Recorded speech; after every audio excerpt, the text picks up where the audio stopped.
संसद के नए भवन के उद्घाटन पर प्रधानमंत्री नरेंद्र मोदी ने देश के सभी सांसदों से गरीबों के कल्याण के लिए और विकसित भारत के लिए काम करने की अपील की है। हमारे साथ नवनीत राणा जी हैं, सांसद हैं, वो भी इस ऐतिहासिक पल की साक्षी रही हैं।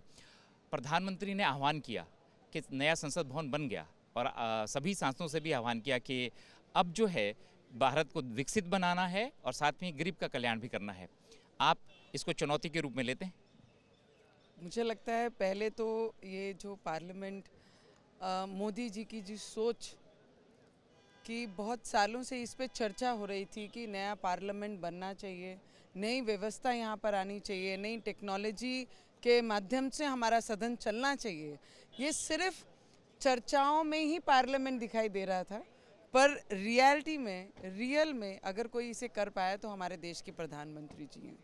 नई सोच, नई ऊर्जा, हर शब्दों में वो ऊर्जा हमेशा उनके शब्दों में दिखाई दी है। और हम जैसे नए पार्लियामेंटेरियन जब भी उनके विचार सुनते हैं या जब भी ऐसा कोई काम उनसे होते हुए ये देश के लिए देखते हैं, देखते हैं, तो एक ऊर्जा ऑटोमेटिक निर्माण होती है। तो मुझे लगता है पार्लियामेंट जूना हो या आज जो पार्लियामेंट बना है, जब ब्रिटिश कालीन पार्लियामेंट बोला जाता था, आज वो इंडियन कालीन पार्लियामेंट बोला जाएगा कि आज हमारे इंडियन सोच से ये पार्लियामेंट बना है। इंडियन कंपनी, टाटा जैसी कंपनी ने इसे बनाया और ऐसे देश के प्रधानमंत्री जी हैं जो नई सोच लेकर हम जैसे युवाओं को एक प्रेरणा देते हैं। तो मुझे लगता है जो उनके स्पीच में था कि नई ऊर्जा से राह आसान नहीं होगी, पर आसान नहीं होगी इसलिए उसका सामना करना है और देश के हित में और देश के विकास के लिए आगे बढ़ाना है। घरकुल की बात की, जिनके पास घर नहीं उन्हें नए घर देने की उपलब्धि उन्होंने अपनी गिनाई। शौचालय, जहां महिलाओं के लिए सम्मान की बात होती है, वो शौचालयों की बात करी गई है और बहुत सारी ऐसी नई चीज़ों का, रोज़गार की बात करी गई है। टाटा में जो 60,000 एम्प्लॉय दिन रात कोविड के भी पीरियड में जो यहाँ पर काम किया गया है, उनका उल्लेख स्पेशली किया गया है।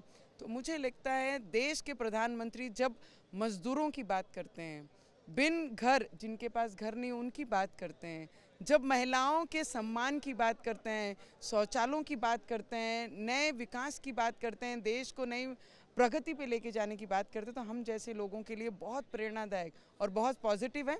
जब अंदर गई मैं, तो मैंने भी इस नए कदम को माथे से चूम कर अपना पहला कदम रखा कि देश के हित में लड़ना है और देश के लिए लड़ना है। तो उस कदम को बहुत पॉजिटिविटी से मैंने आगे अंदर लेके गई हूँ।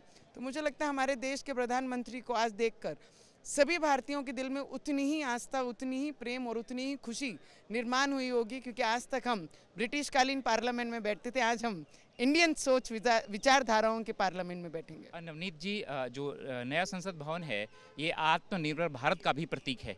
आपको क्या अच्छा लगा अंदर? आप भी घूमे हैं, अब आपको किसने आकर्षित किया सबसे ज़्यादा? मैं आपको इतने बता सकती हूँ कि हमारी जो सोच है वो इतनी पॉजिटिव है। जब आपने पहला कदम अंदर रखा है या हम जैसे लोगों ने, नए पार्लियामेंटेरियन ने रखा है, हम कोई पक्ष, पार्टी ये सोच कर नहीं अंदर गए। मेरे देश के लिए मुझे क्या करना है, ये उसका पहला कदम है, नई सोच का पहला कदम है। वो सोच कर मैं अंदर गई। तो मुझे जब बैठी, पीएम साहब का स्पीच सुना, बिरला साहब का स्पीच सुना, राज्यसभा के जो स्पीकर उनका स्पीच सुना, तो मुझे लगता है एक एक शब्दों में वो सच्चाई मेरे देश के प्रति उनके शब्दों में दिखाई दी है। और वही सच्चाई के साथ हम भी हमारे देश के लिए, हमारे क्षेत्र के लिए, हमारे लोगों के लिए और ज़रूरतमंदों के लिए हम आगे पॉजिटिविटी से काम करेंगे। वो पॉजिटिविटी से मैं वहाँ पर बैठी थी। तो नवनीत जी कह रही हैं कि नई ऊर्जा के साथ वो अपने क्षेत्र में जाएंगी और जो ये विकसित भारत का सपना है वो ज़रूर पूरा होगा।